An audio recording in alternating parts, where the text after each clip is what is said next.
Welcome to the Uncivil Mentality Podcast. I'm Erik Vidal. And I'm Reilly Kilbride. Let's go. Let's go. My man, look at that. Fellas, What's going on? Mr. J Flagg. Yes, sir. can you hear me? Justin, what's up, brother? Can you see us? What's happening, man? You hear me okay? Loud and clear. Can you hear him? I can. Okay, good. What's up, dude? How are you? I'm Reilly, man. What's I'm happening? not sure if we officially met, but maybe via the internet. Yeah, of course. Of course. How you doing, brother? How you feeling? I'm feeling good, man. Feeling real good. Excited to be on, man. Excited to be on with you guys and talk with Erik a little bit in person, but yeah. Where'd you guys meet? At the RIT competition, Yeah, officially. North. Was it Port St. Lucie? No, that was West Palm, right? Or Was it? Palm Beach, or yeah, it was on the beach. I forget. Yeah, the one on the beach. We only been to one, so yeah, internet friends first, and then we met over there. It's cool. It was just cool because you get For to see the me- man. But back to how you and Erik met. Where was it? Was it a conference? What was it? No, it was so the RIT competition, right? I forget who puts it on. Frog. Yeah, Frog. And so yeah, we kind of just joined our team. My department just kind of joined last minute, and went out there. Never done anything. We had a little bit of training, and we just said, well, we want to do this long term, so let's go out and let's give it a shot. Yeah, So you guys then sent it. we sent it. We didn't perform as well as we thought we were going to, but we learned a lot, and guys are practicing right now for the next one in January. Unfortunately, I'm not on the RIT team. I got kicked off. No, I didn't get kicked off. I got a lot of stuff going on coming up, and I just couldn't devote the time to extra practice and whatnot. And I didn't want to be that guy and hold the team up. So we got some extremely capable guys on the squad, and it's gonna be a good time for them. Sometimes just getting on the playing field is the goal, man, is a win. So kudos Sure. to that team. Yeah. Justin, give us a brief intro, bio about you, where you're from, what you do. Yeah, man. So originally, I'm Justin. I'm actually 48. Originally from California. I'm living in Florida now. I grew up in Southern California in Huntington Beach, and living in Florida now. We moved out here 2012. So this is my second go around in the fire service. Originally, I first got in the fire service again back in California for city of Riverside, and that was in 2007. So when I got hired with them, but originally, kind of started that process early 2002, 2003, 2004, fire academy after college and whatnot. So kind of taking it back to high school and college. Like I said, I grew up there playing sports my whole life, and went to college, played football in college, and then after that, man, I didn't really know. I tried some office jobs here and there, and then just got introduced to the fire service, and coaching and personal training and fitness. Continue with that. So, right out of college, that's what I was doing, and I knew I didn't want to be necessarily in an office all the time. And I had some friends who had family members at the time who were in the fire service, did some ride-alongs, and I sent it, man. I just went back to school. In California, it's a little different. I had to go through put myself through fire school and fire academy and all that, and then got picked up, and then eventually got hired with the department out there. Was there for about 4.5 years. Moved to work there. So I met my wife in California. She's actually from Florida. That's why I'm back here. And we got married, had some kids, and we moved back to Florida in 2012 or late 2011. And I actually took a break from the fire service, and I was into CrossFit rather heavily back in the early days, or not even early days, but 2008, 2009 is when I started, and then we moved to Florida and we opened up an affiliate. So yeah, ran that from early 2012 to about 2018, and then after that we shut it down and decided to get back into the fire service, and here we are, 2025. So Man, I got some questions. We have a very similar trajectory here, man. So I've got some questions. First of all, what, so you went from the fire service to then opening the gym and then Hmm. back to the fire service, which, like you said, what did you take from the fire service to then put into your affiliate to kind of help it grow or help it, operate? Because I take the same like GOGs from the fire service and put them Right. into our business, and it really works. Yeah. So, unfortunately at that time I was, again, being younger at the time, and not business savvy at all. I was really just kind of running off of heart and passion in terms of what we were doing. And I guess I wasn't forward thinking enough back then to think of trying to implement all of that stuff. So I just kind of went on a whim, and looking back, thinking, "Hey, maybe I probably should have implemented some of that stuff, in all honesty." But it was really kind of just, like I said, man, it's just heart and passion, and a love for training. And I guess the biggest thing was trying to do right by people, and provide a great service and a great experience. It was really the main thing I took from, the fire service into, not necessarily systems or SOGs or anything like that. But it was more just the experience, right? We want to give people a good experience when we run on a call with them, and you know, treat them kind and all that. But uh, that was the main thing. Do you miss it? Do you miss coaching in an affiliate? There have been days, so I still do some coaching, but not necessarily at the affiliate level, not as much. And maybe that's because, my wife and I were doing it together, and we're, I would say, we are opposites. So, it was a growing period for us, for sure. There's some things I miss about it, obviously, the people, the community, and being around, and making friends, and making an impact. But this stage in my life where we are, um, I don't miss it as much anymore. When I made that decision, I was like, oh man, maybe I shouldn't have given it up. And then obviously when COVID happened and the pandemic happened, I was like, oh, that was the right decision. Um, Yeah, I was so gonna say you were kind of the golden age of CrossFit. Eric and I are big CrossFit nerds, so that yeah, for 2012 sure. to 2018 was like the big boom, I Yep. guess. I mean, Yeah, it was no, it just starting to was. get on ESPN. It was everywhere. It was, man. It was almost at the beginning, man. It was like, hey, you just throw that sign up above the door, and people were coming. And then that slowed down a little bit, and then you had to really you saw who was kind of the cream of the crop and what they were doing and running the business right. My wife and I were great technicians, I should say, with coaching and things of that nature. I wasn't, and we weren't great business people in terms of, especially working together, man. That's kind of was the ultimate decision. Was I wanted our marriage to last, and it was a rough go. So, Mm. but we were like, it wasn't that the affiliate wasn't successful, and we made a lot of impact. We made a lot of lasting impression on people, and helped them. But we had to make sure our house was right first. Yep. So I've seen you at Wadapalooza. How was that experience competing in Wadapalooza, and any takeaways from that? Yeah, I was at Waterpalooza a couple years ago. Uh, yeah, so we were doing it. We weren't necessarily competing, but they did have a community workout. Oh, This gotcha. was a couple years ago. That was a great time, man. It was fun. Yeah, so it wasn't an official competitor and athlete there, because I've done some other competitions, but I didn't do that one. But that was a great time, man. I used to follow street parking quite a bit for my workouts. And they have a great community, and then they put on a little. It was just a community style workout, and then met those guys, and had a great time. So Oh, that's a great event, man. That thing has blown up, over the years. I've seen that one explode. So you get back to Florida, or you get back into the fire service, and where do you currently work now? Yeah, yeah. So I work for Northport Fire Rescue. We're on the West Coast, but, in Sarasota County, just above, so below Sarasota, right by Venice, Inglewood area, above Fort Myers, Port Charlotte How long you area. been there? You're familiar with that? 5 years. You ride an engine, you ride a Yeah, just ladder. hit 5 years in August. Currently, I'm on a truck. Yeah, we have well, technically it's a quint, but we call them trucks, right? It's Yeah, a we do. 75-foot stick, with water, yeah, with a little bit of water on there. So we have three of those, and then three engines, and we're growing, man.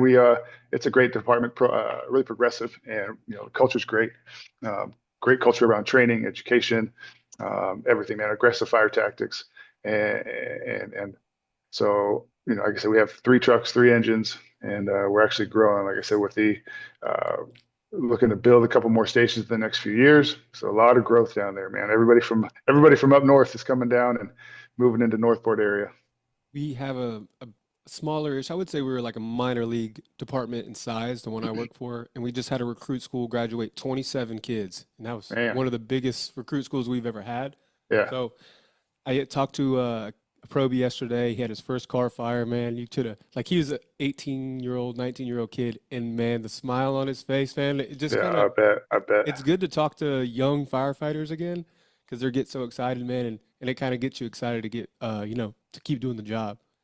Oh, absolutely, man. It's you got to keep it fresh and around those kind of people, whether they're young or even going to conferences, man. That's something that's helped me, especially as I've in my second year or second go around, I should say, um, is really being because when I was back in California, I didn't hit many conferences. I was in there for a few years, really just getting my feet wet and really trying to understand the fire service and because I didn't have family in the fire service or anything, and so I went in totally green, not knowing. I was a little bit older, but I still didn't know what the fire service was all about. But I got a good introduction out there, and then coming out here, really hitting some conferences, meeting guys that are into the job. It just keeps that passion, it keeps that fire, and it keeps that curiosity and for the job, and always wanting to do better, man. Because it can get so easy to be. I don't want to say in a rut, but just, every day you're going in, doing the job, coming home. And if depending on what type of station you're at, man, it can obviously beat you down. And as long as you're, putting yourself in those environments where people are passionate about the job and wanting to learn and uh, not that our department isn't, but it's always great to be around other people from the outside. So, and even like you said, with newer younger guys, we have a lot of young guys as well, man. But we hire twice a year for the past since I've been hired. We've been hiring, bunches, 5, 6, 7 at a time, and it's good. It is, and a lot of them, a majority of them are in their early 20s, and they're somewhat brand new to the fire service, and most of them really love the job and want to do well. So it's cool. Do you take them through a workout and put them through the dirt real quick, and they realize who they're So, working with? so we're just recently, man. Actually, our last training academy, I was given the keys to the car to run the PT. We hadn't instituted PT in a while. Like I didn't have it when I got hired. So getting these guys going and getting them to understand and what it's all about. So I worked out with them a couple times during it. Most of the time I was just leading it, but I did have to get out there a few times. Back. This is what we're doing. This is what it's all about. So it was I fun. as It was well fun. help with our department's PT, and sometimes you just gotta let them know. I gotta Oh, let them absolutely. remind them like that this is that I can Yeah, talk the talk and walk the walk. absolutely. Did you take the CrossFit methodology or a thought pattern of training to get you ready for both of your academies, or So when I was younger, I just gotten into CrossFit when I started my first go around back in the 2007. So I was just getting into CrossFit, and when I found CrossFit, I wholeheartedly jumped in. Man, 2 feet was it. Playing football and coming from that background, um, I just went after it. I loved the training. I loved the intensity. I loved the style.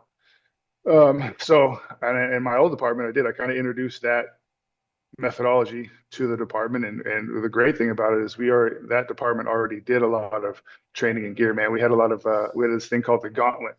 You wore your gear, and it was just basically a circuit of pulling tires, sledgehammer, everything. And that was the first time I was introduced to it. I'm like, all right, this is cool. I love it. I mean, they were already, ahead of the time almost. yeah. But then I was able to introduce some CrossFit style training as well. And a lot of guys I got hired with were around the same age, and some of the guys that had been there a while took to it as well. And then when I left, man, I get messages all the time from, I meet guys or hear from guys that were working there and be like, hey, yeah, man, we heard you guys had a big, or you had a good influence on the training program and whatnot, and getting guys to do just that style. So they're still doing it out there, which is awesome. Um, and so as I got older, my training methods have definitely evolved. I use those concepts, and obviously CrossFit and has been a huge influence on me, and I think just fitness in general, especially for fire service and first responders. But now I take a little bit different approach in terms of mixing in not just, it's not so much varied or so much high intensity all the time. And it's a lot of, especially as I get older, a little bit more endurance, more endurance. But still, I love doing some mixed mode stuff. I just dabble and throw and sprinkle in the higher, shorter intensity stuff. So, I definitely think that that's the framework of what I like. I think Eric can speak to this too, is that CrossFit has been the foundation for yeah, us, but now we've kind of like, you take some rights and you take some lefts, but it's yep, always really like the firm foundation of, hey, if we're focusing on a hyper goal, like if you want something in yeah, particular, you can take that fitness and apply it to this particular goal. But then when you come back, that's home base. Like just to stay ready, that methodology keeps you ready for pretty much anything. I had an absolutely. argument, well, I wouldn't say it was an argument, but a discussion about training methods for our job. And for me, you can't, it's unbeatable. Constantly varied functional movements at high intensity for our job. That's what it is. Every fire scene is a constantly varied functional movement, Absolutely. high intensity atmosphere. You Yeah, can't you can't beat it. You can't tell me that anything can beat that training methodology. yeah, I'll die on that hill. yeah. And what the great thing is I believe the constantly varied and the functional piece can be different for everybody, or it kind of means a lot of different things for everybody. So, I used to be, especially when I was hard, obviously an affiliate, um, big on teaching everybody how to, especially newcomers, how to Olympic lift and all that stuff, and even guys in my department. And as obviously we get older, and there's more people that are, maybe not have never ever done that stuff, and so I've kind of evolved in like, well, they don't necessarily need to do all of those movements to be fit and to be effective at their job, especially, and we can scale some things back or do similar type of stuff. So I would say as I've gotten older again, I've evolved in my thinking and not so dogmatic in the, hey, you have to learn how to do things. But to your point, absolutely, man, it's constantly varied to a point, and having some variation kind of on some certain things. But I do like a kind of a progression um, in a training program as well. Sorry if it's getting a little loud. We got some workers outside. You can hear them. It's all good.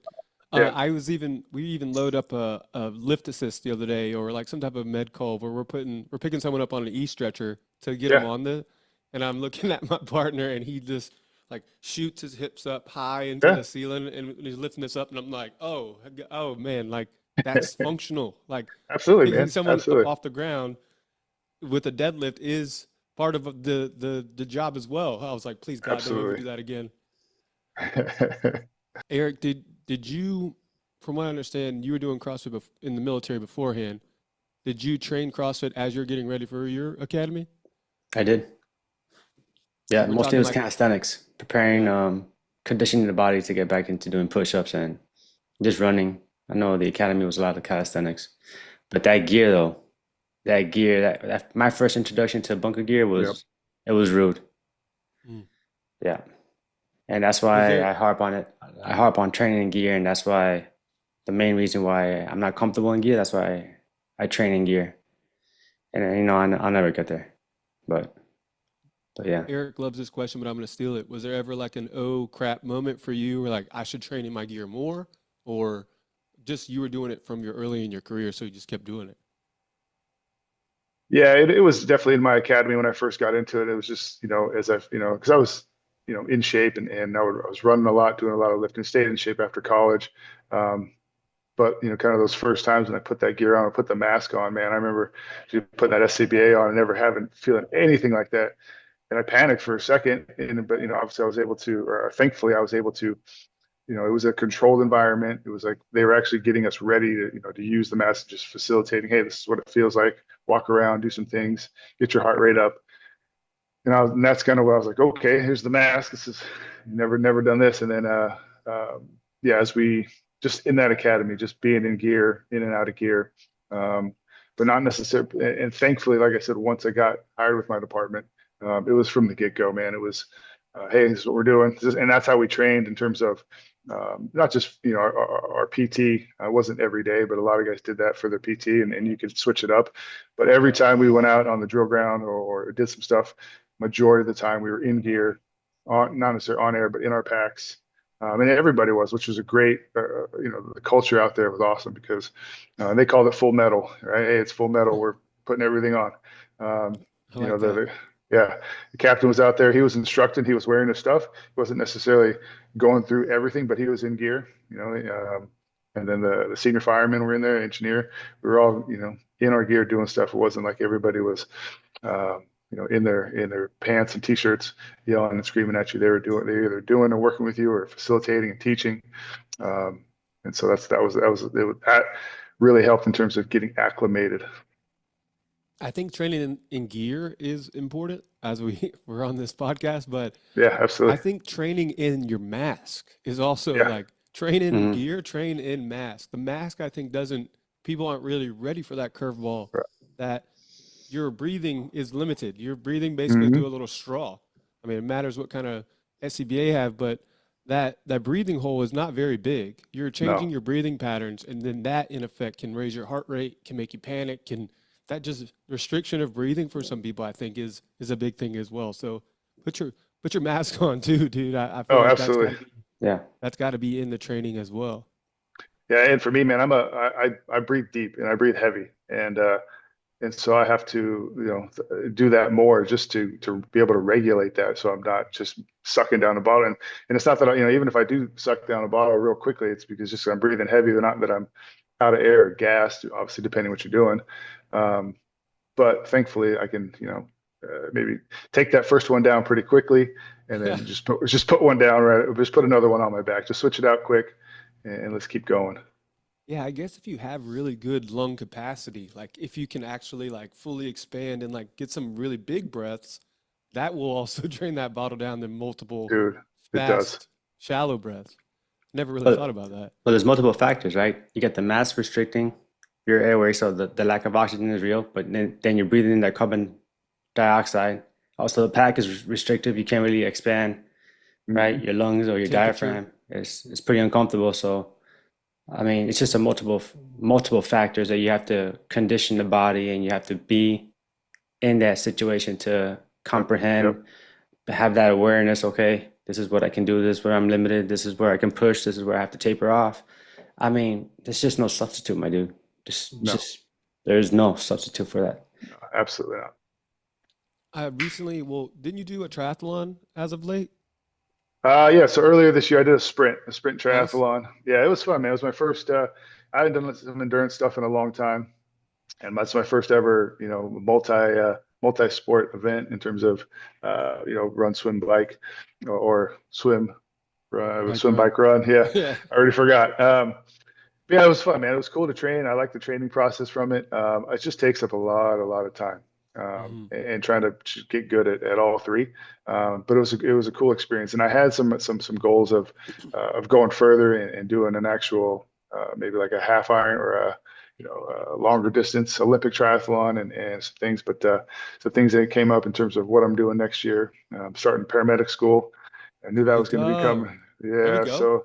so I knew that was going to take some time into the training, and so I kind of put those goals on hold. But I do have some other endurance that are just kind of single stuff that I think that won't take up that much time to train for. Just kind of now I can change up my routine a little bit, but still be able to compete in these things. So I'm going to kind of stick with some endurance stuff while staying strong. I look at running a half marathon and then doing a high rocks event, Mm.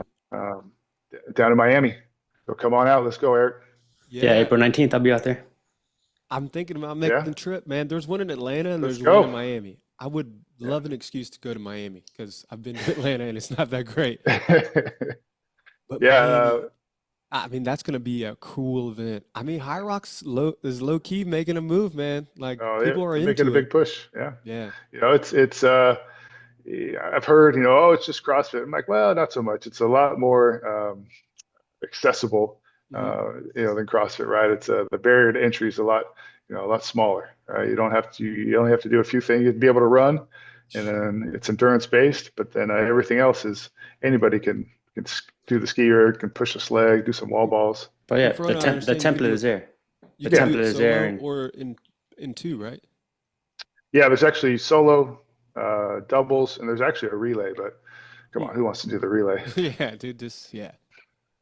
Yeah, The only thing that High Rocks, it's the same thing each time though. Like I respect that it's a repeatable, it's a yeah. measurable, observable data point. But like you do about it 7 times, are you gonna do it an eighth time? Or like I at know, one right? point No, you're I gonna be hear. like, well, I mean, I've been doing this shit 10 times now. I don't know, man. Look at marathons or triathlons. Look what people do. Yeah. How many do they do? Same thing. And Spartan, people love Yeah, Spartan races too, man. yeah. Courses are a little different, I guess, on tracks and where you're swimming on a triathlon and what the bike is and the route and the event. But you're doing the same thing. But yeah, I guess the hierarchy and yeah, I guess there's the biggest thing for me would be seeing how much better you can get Mhm. from time to time, right? From event to event. I know, I don't know how well I'm going to be to break how close I'm going to be to breaking the hour mark, but hopefully it's not, you know, 90 minutes or maybe they keep it under an hour 15. Yeah, I saw recently Jason Khalipa did one. I really Yeah, like that guy. I yeah, he's follow cool. him. He did one with a partner, and they did pretty well. And he looked gassed. Yeah, So he's a big, strong guy. For him to do that yep, endurance event, I was like, okay, this is legit. He's yeah. getting after it. But I'm interested in High Rocks, man.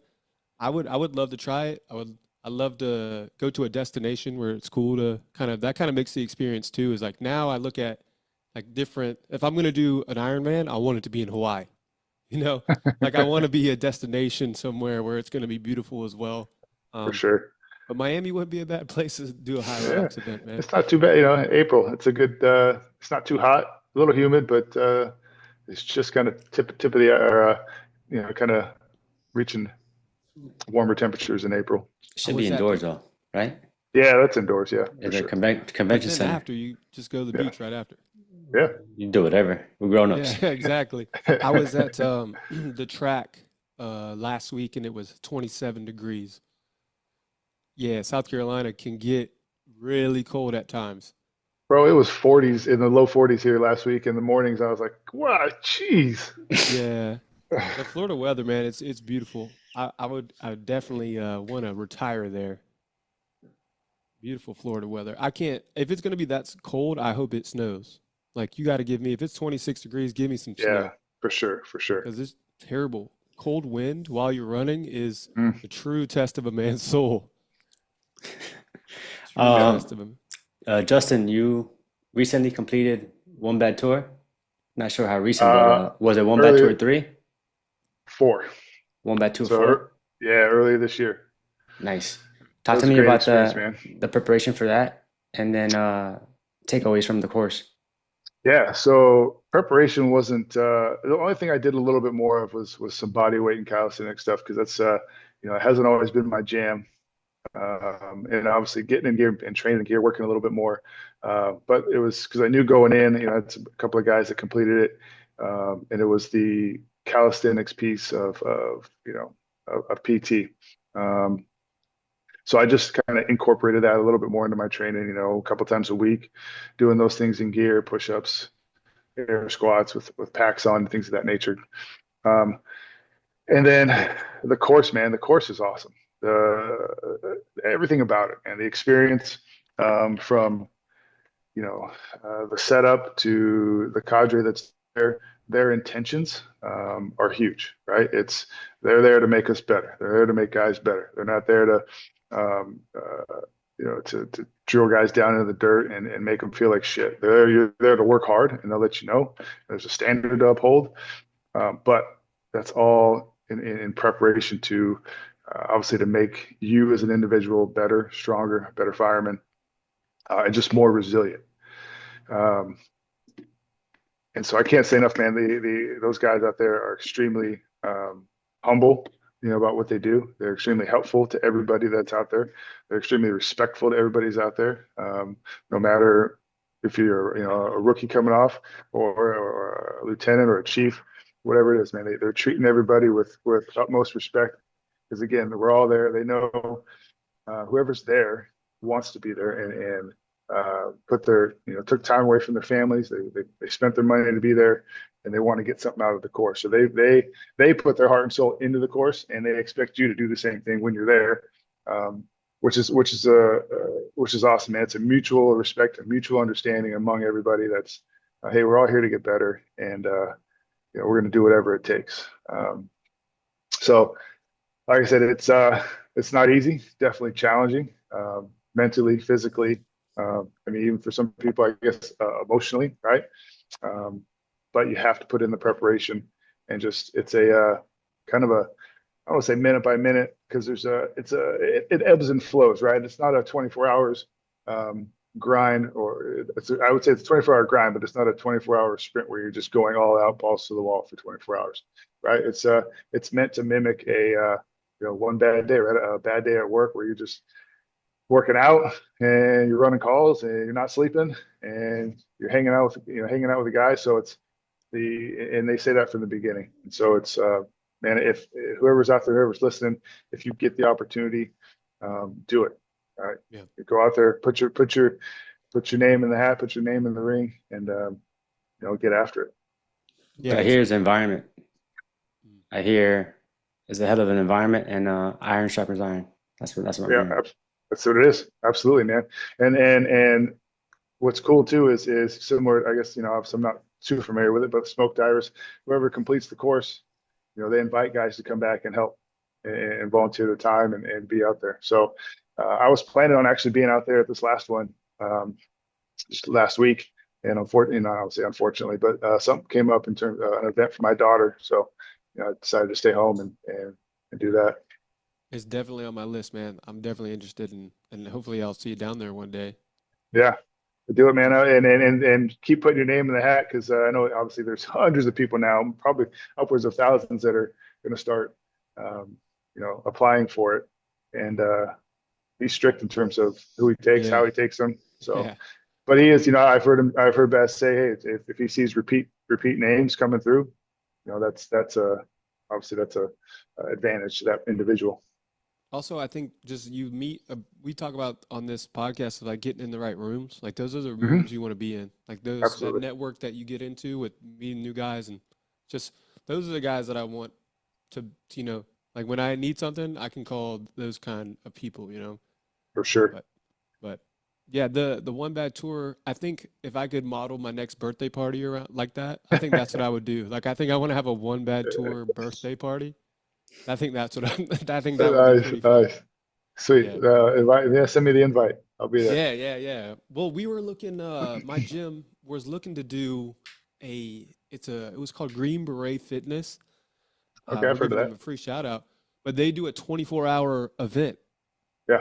a 24-hour like CrossFit workout. So I think it's like maybe alternating hour, or I don't even know it's on the hour. You do something new, but we had it on the calendar for October for our gym. And then my wife and I got pregnant.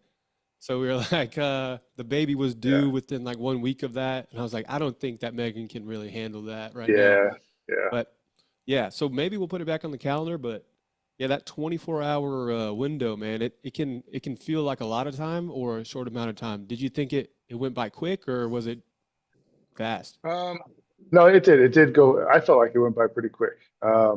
Obviously, when you're in it at certain points, you're like, oh, this is long. When you first, I would say when you first get there, yeah. And I don't want to give away the whole deal, but the first PT session is long, and it's meant to be long and meant to see who's gonna, where people are at, where their foundation is, and are they gonna break right off the bat, or are they gonna keep going? And then you have multiple ones throughout the day, throughout the evening, into the next morning. But you also get time when you're actually doing train, like fire training. We're doing truck stuff, RIT stuff, where it's slowed down and you're learning, and they want you to be able to take something away in that learning environment. So, and then you get time to shoot the shit, cut up, and make some connections and make new friends, and you know, so it's just an ebb and flow of like a long shift, man. Right? You think, oh man, this shift's never going to end, and you look back and you're like, oh shit, that was actually not too bad. That's actually one of my mantras in my head when I'm having a rough shift is that this has to end. Like Yep. 7 to 7, it has to end. So whatever happens within 24 hours is really not up to me, but it has to end. Yeah, it will. Yeah. And Any it's big just, classes on the trajectory for the years, or any conferences that you're going to Well, go to medic school. 2025? yeah, I got one big class for a year and a Oh, half. yeah, yeah, yeah. Medic school. So Yeah, how is so that? everything else is on hold. Perfect. How was that selection for was it something that your department is putting a lot of people through, or is it just you individually? No, so they usually put out a couple classes a year. We have a local a local college that does a paramedic school, and we send anywhere from 4, 6, sometimes even 8 people each class. Mm. And so, funny thing, well, I don't say funny thing, but um, they put out a kind of an interest email a while back, and I didn't put in for it, and then they put it out again because somebody either couldn't go or something happened. And so I put in for it just recently, and in right around September they put it out, and so that was and I don't know if anybody else did. So maybe I was the only one, or what, but the only one who put in that second time. So there's 4 of us going to this next class, Nice. which is cool. It's on duty, which is nice. That's cool Um, too. yeah, so it's on duty. Then after school, you go back to work, and then we have some extra days that are on C shift. So I'm an A shifter, and it's on C shift. So it's not like I have to go to school. Then the extra day would be the day after work. It's actually the day before work. So That's cool. Uh, yeah, you said 4 other Nice. guys. That I feel like 3 other that's guys. important. Sorry.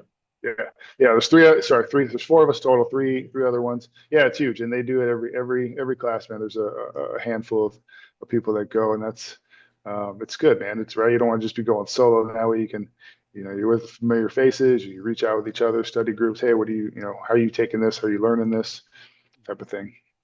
And even the guys ahead of me that have gone, have already kind of, hey, and that's just how our department is, which is awesome. Multiple guys or guys from multiple classes ahead, even this guy from the last class. Hey, think about this. Here's what you want to do. Here's some advice. Um, Yeah, I it's know awesome. if I have friends that have accomplished a goal that I want to accomplish, Oh yeah, I'm in their pocket, dude. I'm asking every little thing, especially something like that, like how they yeah, study, what ways or what methods they choose to highly be successful with the material. yeah. You gotta ask for help on some of that stuff, Oh, man. absolutely, absolutely. There's right. We can learn from people, how they learn and how they're successful, but also what mistakes that they make and what not to do. Right, how to be more efficient with their time and what So Yeah. But going to medic school, I know I just have seen through your social media that you're a big family guy. mhm. Have you prepared your family for this big next step? Is that something you've talked about or? Yeah. So a funny thing is, since I've got hired, my wife has been asking me, when are you going to medical school?" So she's been prepared. And Nice. thankfully, we do.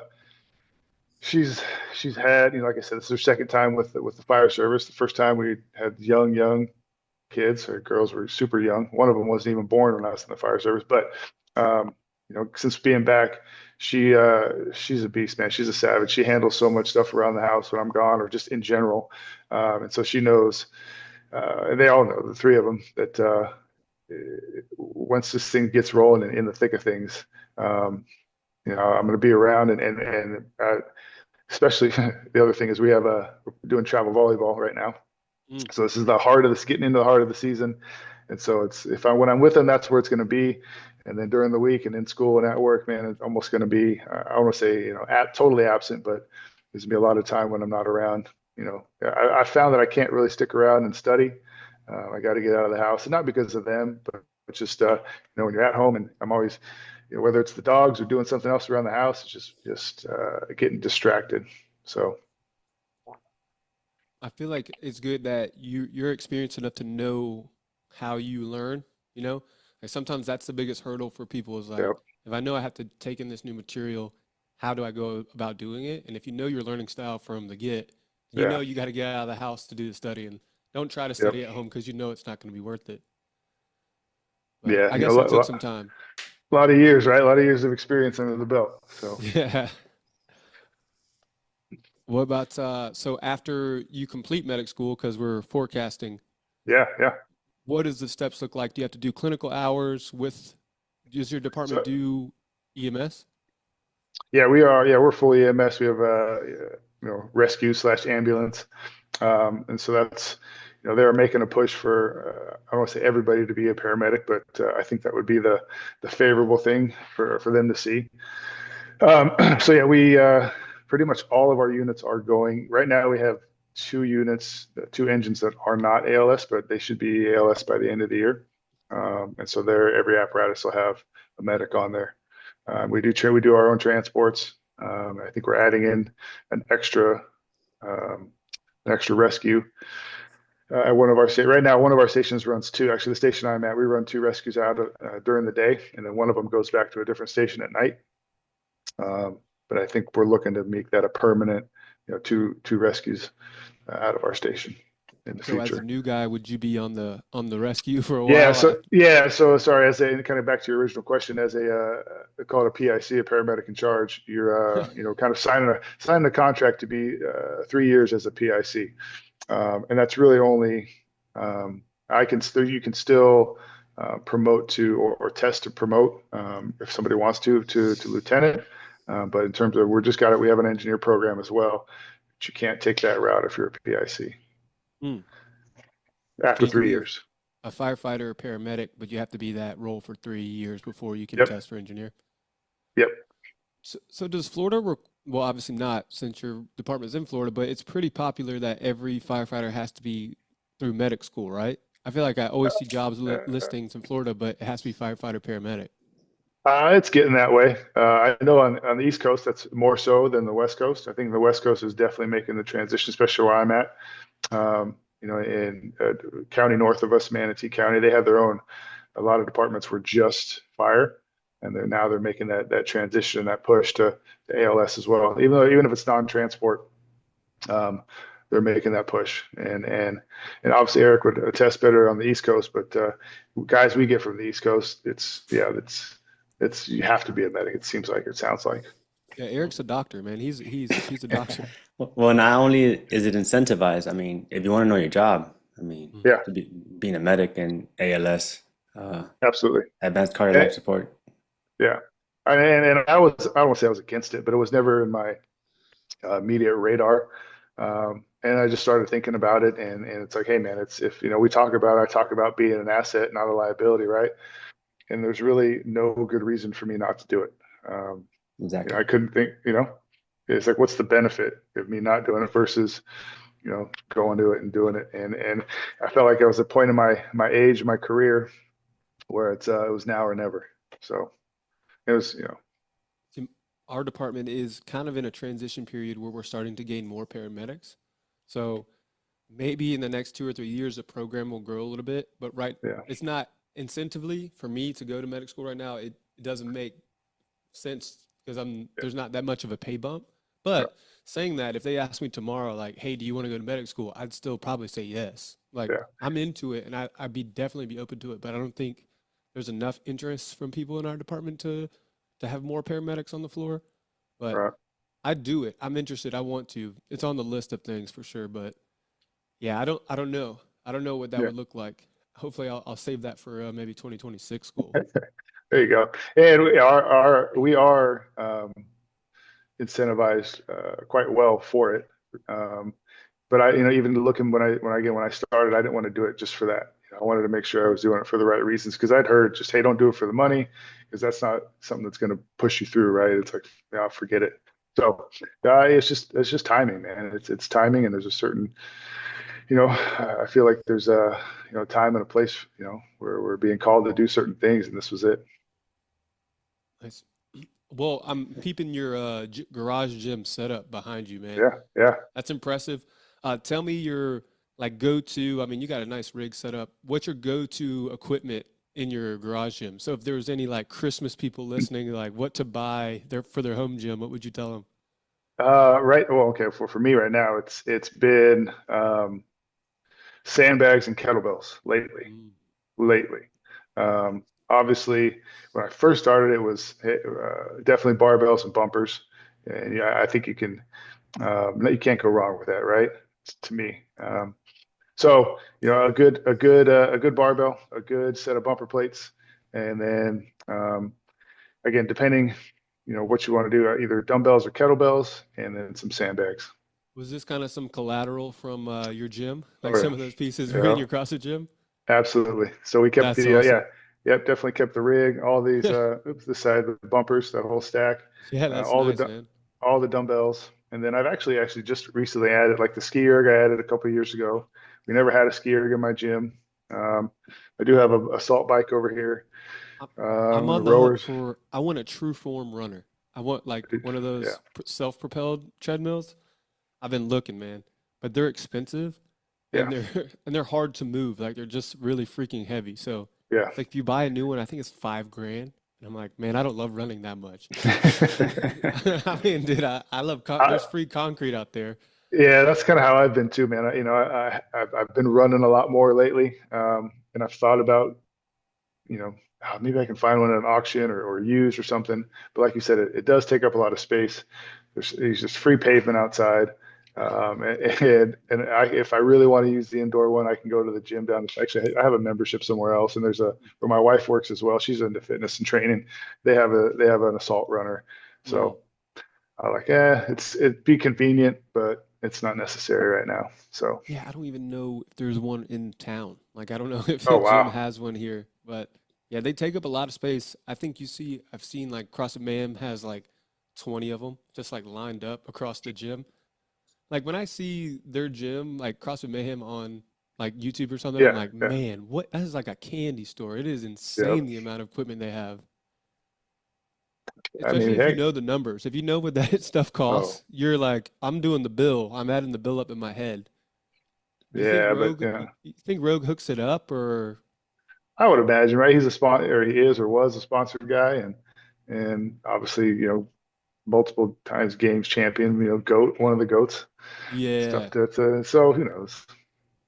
Who are your CrossFit goats? That's a good question. Well, again, like because I've been out of the CrossFit world for quite a while, but so mine are back in the day, man. It's I really like Jason Klieper was around when I started. He won the first one I saw. I really like what Matt Chan does, and these guys are older, man. Yeah, man, but they're the Josh, OGs. yeah, right, the OGs, Josh Bridges. There's one dude that's in there that Spieler, Neil, Neil yeah, Chris Maddox. Spieler, Neo yeah, Neil Maddox. Maddox. He was Yo, a he beat. was a freaking dude, Yeah, Yeah, action hero, like figure, yeah, bro. He was the jackest dude. yeah. Graham yeah, Holmberg, yeah, but Rich Froning, yep, Yeah. man, yeah, of course, he was just yeah. in a league of his Spencer own. Hindle was a North Carolina guy. Yeah, Who Marcus was? Hendren. Oh yeah, Spencer yeah, Hindle was he Spencer. was a Yeah, taller guy too, so I was Hmm. kind of team tall guy. yeah, for sure. Yeah, I was kind of obviously the thicker, bigger guy who's still making it happen. I like those guys. Obviously, like Jason and Matt's a little bit. He might not be tall, but he's thick. Yeah, So he's a fireman. He he is. is. Yeah, Yes. we got to use our tree to get to him. Yep. I want to interview that guy. He seems like a really good guy. Yeah, he seems cool. So I don't know. Did you ever see um, Every Second Counts? Did you watch that? Yeah, Oh yeah, I yeah, got the DVD. yeah. So, so this is how that's and so that's how I got introduced to CrossFit was through John Wellborn. Nice CrossFit Okay, Um, football. CrossFit football. Yeah. so we played football together at Cal, um, and so after he was like when he was at the tail end of his career and he got into CrossFit, he threw it out there, hey man, I'm doing this and that was it. And then I actually started. He lived in Southern California after he was done playing and opened up a gym, an affiliate, and started working out with him. And he was talking about CrossFit football and developing this thing. So I would work Hmm. out and do some things with him. And it was actually at the first CrossFit football, sort of the initial one he did, which was Yeah, really that's cool. pretty cool. That's dope. So yeah, and he's obviously he's definitely evolved his training philosophy and methodology over the years, and does some great things with his company Power Athlete. Hmm. I followed them for a long time in terms of the way they train and some different programs they use. And I think just doing some of that stuff as well has kept me kind of in the game and kept me strong and mobile and limber I doing all met those John things. So Wellborn. There was this strength and conditioning symposium. It's called Summer Strong via yeah, like Sorenex, and yeah, John Wellborn was out there, uh-huh. and I shook his hand, and he's got a like a bear paw of a Oh hand. yeah, yeah. I don't like shaking people's hands when you make me feel like I'm a small guy, but he's a big dude. He He's a really is, nice man. guy. Chopped it up with him Yeah, for a little yeah, bit, but no CrossFit football. That's wild. That's a yeah. Yeah. really throwback for the CrossFit world. Well, I remember in Every Second Counts when John Welborn was talking about, you imagine some dude just watching CrossFit on the weekend, drinking some beers, just saying, "Oh, look at these guys. They're just working out. They're just exercising." Uh, and then fast forward years later, we're actually like watching the CrossFit games on a weekend on Yeah. the couch. Yeah. You Yep. know, that was pretty crazy. Oh, yeah. Wow. That was like a blast from the past. John Welborn, CrossFit football. That Yeah. was, Yep. Uh, damn, Riverside. Oh no, was it what was the CrossFit coach at Cal? oh, Everett. Everett, Josh Everett. Oh, Yeah. Josh Everett. Yeah. Yeah. Yeah. He was a favorite to win when Jason Kalipa won. The I old remember split that. snatch. He Yep. would The do a split split snatch. snatch. Yeah. Yep. Yeah. Yeah, man. Yeah, Yeah. He was. man. So Yeah. I, He was down there. He was down in Southern California, dude. I haven't seen he's some of still those out names. there. Yeah, I'm sure. You don't see a lot of those names, or I don't see a lot of those names, obviously anymore. But obviously, I'm Yeah. sure they're still doing good in the fitness community and Yeah. with something. So my family went on a vacation to Berkeley, where we did like the Okay. whole Yeah. West Coast, Yeah. and we went to the campus. We stayed Mhm. maybe about a mile out, and my stepdad is like a college football enthusiast. Like he's Yeah. probably seen like 50 to 60 stadiums. So we go to Cal, and Cal is really cool because the stadium just drops down. Like Hmm. it's like a crater almost. Yeah. We're just walking, we're walking, we see the football stadium, It's called and Strawberry Canyon. yeah, but my this maybe through the statute of limitations we're okay, but it's just I think it's the summertime, and my stepdad's like, let's see if we can, if we can get in here. So I'm like, Yeah. all right, let's go, let's go. Doors open, doors Wide open. We open. get to the 50-yard line in that stadium, and you can just see like the stands Massive. going above you. I could see playing in that place would be fun. Yeah, it was fun, man. It was a blast. It's when that place is packed and rocking, it's a good time, man. It doesn't get super loud because of the way it's built, right? Because Mhm. it's just a bowl and the way they so the sound doesn't necessarily reverb like these other new stadiums do. Um, but it's a sight to see, man, when you just see that Memorial Stadium packed, and it was a good time. A fall afternoon, the weather's crisp, sunny. You your time frame. I'm not trying to date you, but No, you can date Marshawn me. Lynch. No, it's right before Marshawn and Aaron Rodgers. Okay, So those are my. I was like, man, if yeah, you know yeah, those two guys, I was gonna be like, wow, that's a cool place. yeah. No, we were. So I graduated in my last playing year was '99, and so they Okay, came in right out, a year or two after that. but still a So cool place. oh yeah, it was amazing. That part of California is different. For sure. Yeah, I mean, there's so many different parts to California. It's Mhm. you travel up and down the state. Um, yeah, We we'll did leave it at like that. Carmel. We did Oh, like dude, that whole part of town, like those cities around there, man. the That Central was it. Coast is beautiful. Yeah, the PCH. Yeah, like Hmm? just driving that, and people think California is like LA and San Yeah, Diego and like San Francisco, but I mean obviously a little bit north of that, but it was beautiful, and you wouldn't have known you were in yeah. California if you didn't know. Nope. Nope. Yeah, the Pacific, yeah, the like I said, Central Coast is amazing, and then even up the coast into the northern coast, it's so different as you travel up and down, and even inland a little bit. Man, there's so many different pieces to it.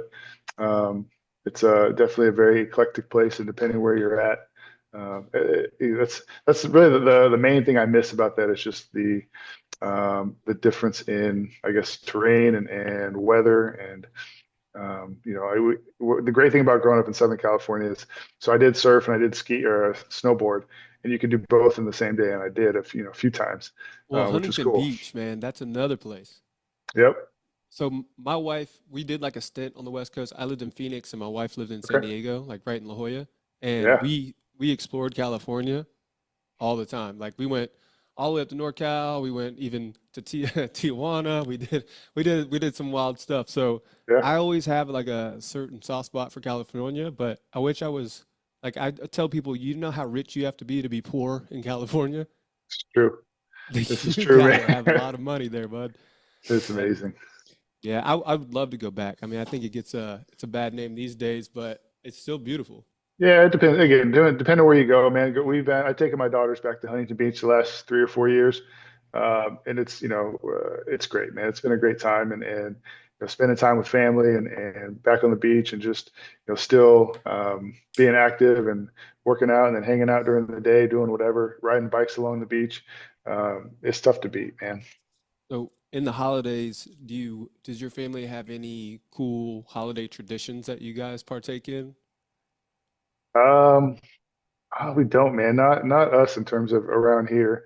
Back home, my family, my aunts and uncles used to make. That was the big thing was tamales. So I come from a Mexican heritage, and homemade tamales were the jam. That's one of the things I miss. So, but unfortunately, yeah, we don't really have any traditions around here, man. It's we try and just kind of relax as much as we can. Obviously, it's tough with our job, and I don't get a whole lot of days off around this time of the year because I take them for spring and getting into volleyball season right now. So, um, just kind of just chill and relax and let the girls relax a little bit. Yeah, well, I got a little man, and we're trying to start tradition. So I'm like surveying Yeah. people of like, what should we start doing? Eric, do you guys got any Christmas traditions? I just put up the first tree, my first real tree this year. Real tree. Yeah, Real tree. first real tree. Yeah. So Wow. Man, hell yeah. we're Real we're tree gonna for the start win. that. Yeah, we're gonna start We this. actually we actually went the opposite route a few years ago. It went from real. We had real trees the whole time, Yeah. and we bought one. I don't know why it was, but we just decided to get one, and we've been using it. And the crazy thing is, and I don't know, it's just because of what happened recently up in North Carolina. We Mhm. were just talking about, I was talking to my wife about this, that we haven't seen tree lots around here recently. Because Well, when we bought ours, they said that there was a shortage of trees this year from yeah, North Carolina, yeah, and that made the price go up. This year was hmm had a an I extra bet. little $20 or $40 on top of what they Oh, I normally bet. cost. But I bet. yeah, we're just trying to find things that we can start to implement like Christmas tradition stuff. So yeah, man, I just wanted to see what you and your family get up to. Yeah, no, we never did the elf on the shelf or anything like that. Obviously, we did. My girls are older, 14 and uh, 13 and 15, I should say. So, we did the Santa thing and did the reindeer tracks outside and all that type of stuff. But nothing, no lasting traditions, I should say. I want to do like a fitness standard for each of the Ah, holidays. So like a Thanksgiving, cool. we did our first 5K this year. Nice.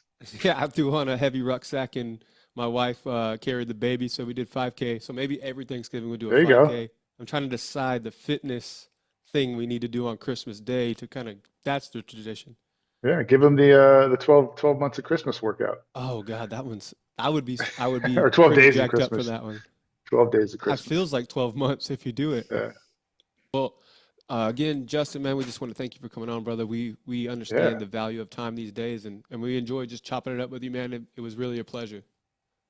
Yeah, man, I appreciate you guys having me. I know we had some scheduling deals over this, but or over the last couple of months, but man, I'm glad we made it happen. I'm glad I was able to come on, man, and chop it up with you guys. Yeah, man. Thank you, Before sir. we go, Appreciate you. hit us with like we always end this show with mantras. Like when you're in the thick of it, when you're training, when you're doing something you don't want to do, what is the thing you're repeating over and over in your head to yourself? Yeah, I've had a couple different ones, man. I think they've evolved over the years, or over time, and maybe just depending on how I'm feeling. And one of them that is basically, hey, man, just don't be a bitch. That's one of the biggest ones, man. I mean, That's a I'll just throw repetitive it out one here there. on this podcast.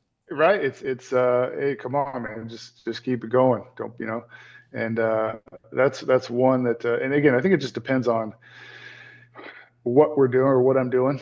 Um, but I would say that's a common recurring one. Um, obviously that one is something like, a couple of, I won't say cliche ones, but I get to do this. There's a big one in my head. Um, so those would be the two main ones. Nothing, I think nothing a quote we would super love creative.